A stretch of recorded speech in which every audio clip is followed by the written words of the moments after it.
সুপ্রিয় দর্শক, আসসালামু আলাইকুম। রূপসী বাংলা টিভি চ্যানেল থেকে আপনাদের জানাচ্ছি অভিনন্দন।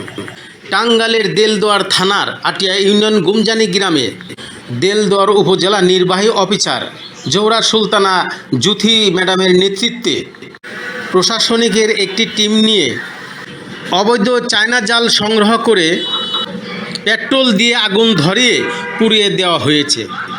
তারই কিছু বিশেষ প্রতিবেদন আমি আপনাদের মাঝে তুলে ধরছি।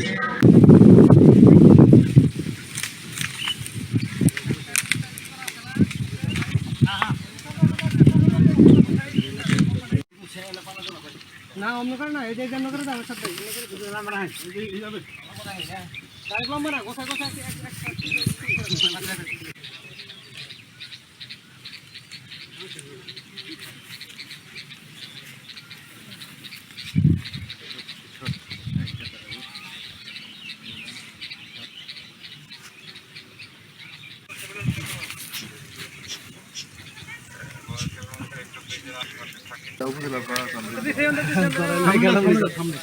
নালা সাবধানে থাকেন, দূর থেকে দেন আপনি। কিন্তু পানিও কিন্তু ধরে।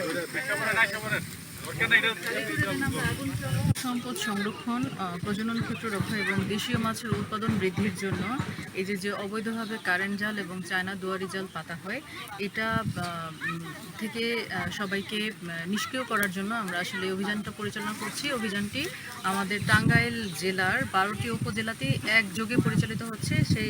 তারই ধারাবাহিকতায় আমাদের দেলদুয়ার থেকেও আমরা এই অভিযানটি আজকে পরিচালনা করেছি। এখানে দেখা যাচ্ছে যে সর্বমোট 29টি হচ্ছে গিয়ে দুয়ারি জাল এবং প্রায় 100 মিটারের কারেন্ট জাল আমরা উদ্ধার করেছি এবং তা আমরা এখানেই এটা ডিসপোজাল করেছি এবং এর আনুমানিক বাজার মূল্য আছে 1,16,000 টাকার মতো।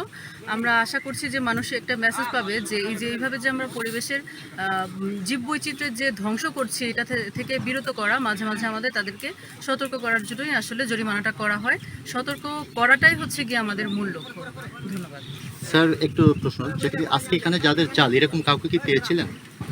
আসলে আমরা শুনেছি যে এর বা তার, কিন্তু কেউ আসলে উদ্যোগী হয়ে আসেননি যে আমার জাল বা কি করছেন এমন কেউ বলেননি, আমরা পাইনি, সামনে পাইনি। Thank you sir.